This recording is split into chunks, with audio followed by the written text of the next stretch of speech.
నమస్తే welcome to world news. మన సమాజంలో బాలికల పట్ల ఇప్పటికే వివక్ష చూపడం దారుణం. అదే కుమారుడు ఎంత పనికిరాని వాడైనా వెనకేస్తుంటారు తల్లిదండ్రులు. అదే సొంత కూతురు తన సొంత తెలివితేటలతో తనకంటూ పేరు ప్రఖ్యాతులు సంపాదించుకుని కాస్త డబ్బు సంపాదించి కుటుంబాన్ని పోషిస్తే మాత్రం కుటుంబానికి అవమానం. ఆడపిల్ల సంపాదనపై బతుకుతున్నాడన్న సూటిపోటి మాటలతో వేధించేవారు కూడా ఉన్నారు. అలాంటి ఘటన దేశ రాజధానికి పొరుగున ఉన్న గురుగ్రామ్లో జరిగింది. టెన్నిస్ క్రీడాకారిణిగా రాధికా యాదవ్ అంచెలంచెలుగా ఎదుగుతూ తనకంటూ ఓ పేరు తెచ్చుకుంటున్న యువ క్రీడాకారిణి జీవితాన్ని స్వయాన ఆమె తండ్రి చిదిమేశాడు. 25 ఏళ్ల తన కుమార్తెను సొంత ఇంట్లోనే తుపాకీతో ఆమె గుండెల్లో 4 రౌండ్లు కార్పులు చెరిపి దారుణంగా చంపేసిన ఘటన యావత్ దేశాన్ని షాక్ గురి చేసింది. తాజా పరిణామాలను బట్టి చూస్తే బాలిక పట్ల మన సమాజంలో ఇంకా పాత వాసనలు పోయినట్లు కనిపించడం లేదు. రాధికా యాదవ్ గురించి మరింత సమాచారం ఇప్పుడు తెలుసుకుందాం.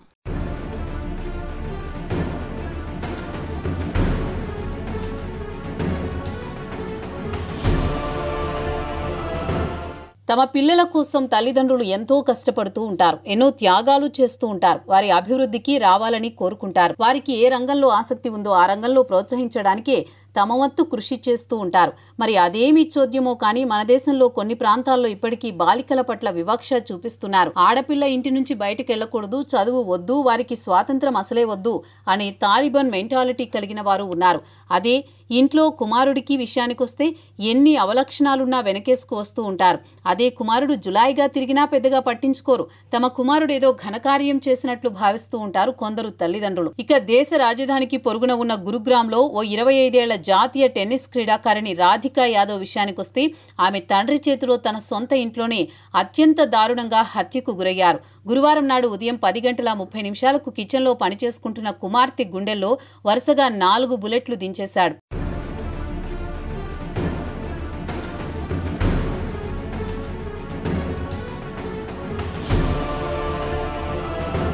అయితే రాధికా యాదవ్ కుటుంబంలో గత కొన్ని నెలలుగా రాధిక వ్యవహార శైలి నచ్చక తండ్రి ఆమెతో తరచుగా గొడవ పడేవాడు.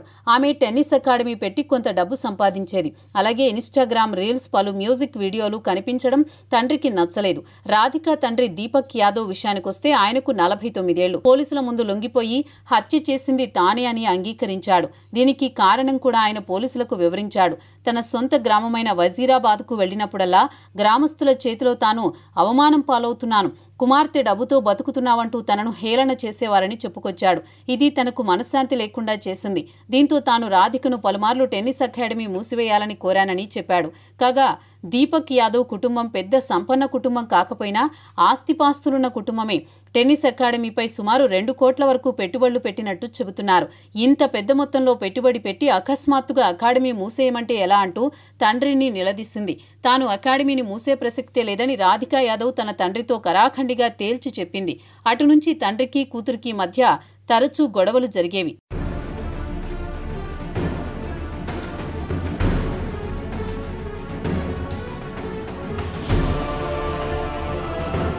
ఇక అసలు వివాదం విషయానికొస్తే ఆమె మ్యూజిక్ వీడియోలో కనిపించడం దీపక్ యాదవ్కి ఇష్టం లేదు. సోషల్ మీడియా నుంచి ఆ వీడియో డిలీట్ చేయాలని తండ్రి పలుమార్లు ఆమెతో ఘర్షణ కూడా పడ్డాడు. ఇక మ్యూజిక్ వీడియో విషయానికొస్తే ఇండిపెండెంట్ ఆర్టిస్ట్ ఇనామ్ ఓ పాటపై వీడియోను చిత్రీకరించారు. ఏడాది క్రితం LLF రికార్డ్స్ లేబుల్ కింద జీషాన్ అహ్మద్ ప్రొడ్యూస్ చేసి వీడియోను విడుదల చేశారు. ఇక వీడియో విషయానికొస్తే ఈ వీడియోలో రాధిక ఇనామ్తో కలిసి మోటార్ బైక్పై వెళ్తున్నట్లు, రాధిక వెనుక సీట్లో కూర్చుని ఇనాంపై చేతులు వేసి వెళ్తున్న వీడియోలను తండ్రి చూసి అభ్యంతరం వ్యక్తం చేశాడు. సోషల్ మీడియా అకౌంట్ నుంచి డిలీట్ చేయాలని పట్టుబట్టాడు. దీనికి ఆమె నిరాకరించడంతో ఆయన తన కుటుంబ పరువు పోతోందని భావించి ఉంటాడు. తన గ్రామంలో తన కుమార్తె గురించి ప్రజలు రకరకాలుగా చెప్పుకుంటారని దీపక్ భావించి రాధికాను అత్యంత దారుణంగా చంపేశాడు.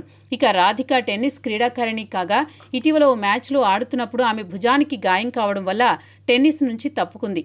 కానీ టెన్నిస్పై ఉన్న ఆసక్తితో సొంతంగా యువ క్రీడాకారులకు కోచ్గా శిక్షణ ఇవ్వడం మొదలుపెట్టింది.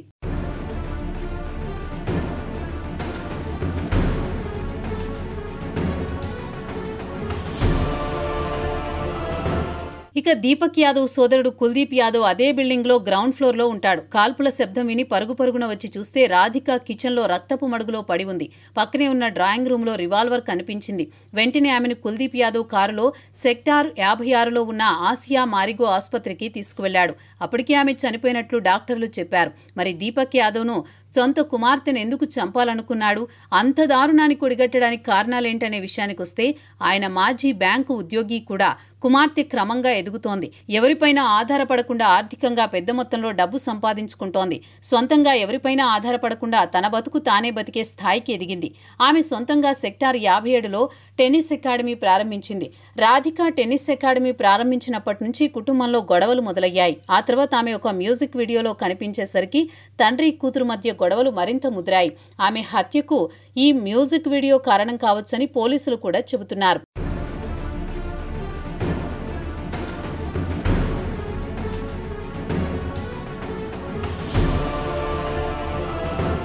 ఇక పోలీసుల విచారణలో రాధిక తండ్రి దీపక్ యాదవ్ ఇచ్చిన స్టేట్మెంట్ ప్రకారం పాల కోసం తాను తన గ్రామం వజీరాబాద్కు వెళ్లినప్పుడల్లా గ్రామస్తుల నుంచి సూటిపోటి మాటలు వినాల్సి వచ్చేది. కూతురు సంపాదనపై ఆధారపడి బతుకుతున్నావంటూ తనను హేళన చేయడం మొదలుపెట్టారు. మరికొంతమంది తన కుమార్తె క్యారెక్టర్పై ప్రశ్నించడం మొదలుపెట్టారు. ఇవన్నీ తనకెక్కడలేని ఆగ్రహాన్ని తెప్పించాయి.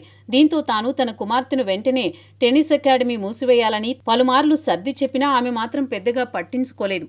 గురువారం ఉదయం తన లైసెన్స్ తుపాకీ .32 బోర్ రివాల్వర్ను తీసుకుని కిచెన్లో ఉన్న కుమార్తెను వెనుక నుంచి 5 రౌండ్ల కాల్పులు జరిపానని, 3 ఆమె దేహంలో ఉన్నాయని చెప్పాడు దీపక్ యాదవ్. ఇక దీపక్ యాదవ్ తమ్ముడు కుల్దీప్ యాదవ్ స్టేట్మెంట్ కూడా పోలీసులు రికార్డ్ చేసుకున్నారు. గురువారం ఉదయం 10:30 పెద్ద శబ్దం రావడంతో పైన ఉన్న తన ఇంటికి వచ్చి చూస్తే రాధిక అచేతనంగా పడి ఉందని, డ్రాయింగ్ రూమ్లో రివాల్వర్ ఉందన్నారు. తన కుమారుడు తాను ఆమెను తీసుకుని ఆసుపత్రికి వెళ్లామని జరిగిన సంఘటన గురించి పోలీసులకు వివరించాడు.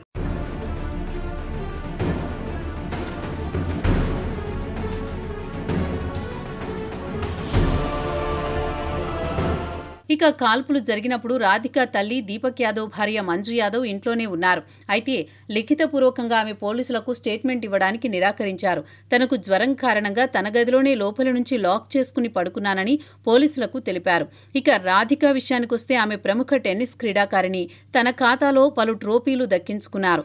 తన అన్న తన కుమార్తెను ఎందుకు చంపాల్సొచ్చిందో తనకిప్పటికీ అర్థం కావడం లేదన్నాడు కుల్దీప్. తుపాకీ శబ్దం విని తాను ఫస్ట్ ఫ్లోర్కు వెళ్లేసరికే తన సోదరుడు దీపక్, తన వదిన మంజు యాదవ్, రాధికలు మాత్రమే ఇంట్లో ఉన్నారని, దీపక్ కుమారుడు ధీరజ్ యాదవ్ ఇంట్లో లేడని కుల్దీప్ పోలీసులకు తెలిపాడు. ఇక పోలీసులు దీపక్ భార్యను గుచ్చిగుచ్చి ప్రశ్నించినా ఆమె లిఖితపూర్వకంగా స్టేట్మెంట్ ఇవ్వడానికి నిరాకరించారు. మౌఖికంగా మాత్రమే జవాబిచ్చారు. తన భర్త రాధికను ఎందుకు చంపాడో తనకు తెలియదని, తన కుమార్తె క్యారెక్టర్ మంచిదే అని కితాబిచ్చారు. ఇక దీపక్ సోదరుడు కుల్దీప్ మాత్రం పోలీసులకు ఇచ్చిన స్టేట్మెంట్ పై సంతకం చేసి ఇచ్చాడు. ప్రస్తుతం పోలీసుల అదుపులో ఉన్నాడు దీపక్. రాధిక అంత్యక్రియలు కూడా జరిగిపోయాయి.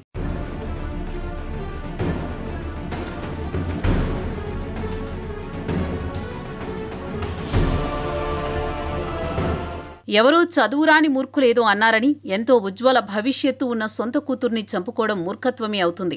21వ శతాబ్దంలో కూడా ఆడపిల్లలపై వివక్ష చూపడం దారుణం. దీపక్ యాదవ్ను సూటిపోటి మాటలు అన్న వ్యక్తులను కూడా అరెస్ట్ చేసి కఠిన శిక్షలు విధిస్తే కానీ సమాజంలో మార్పు రాదు. భవిష్యత్తులో ఆడపిల్లల గురించి పిచ్చి ప్రేలాపనలు మానుతారేమో, సమాజంలో మార్పు వస్తుందేమో ఆశిద్దాం. Rest in peace dear Radhika Yadav.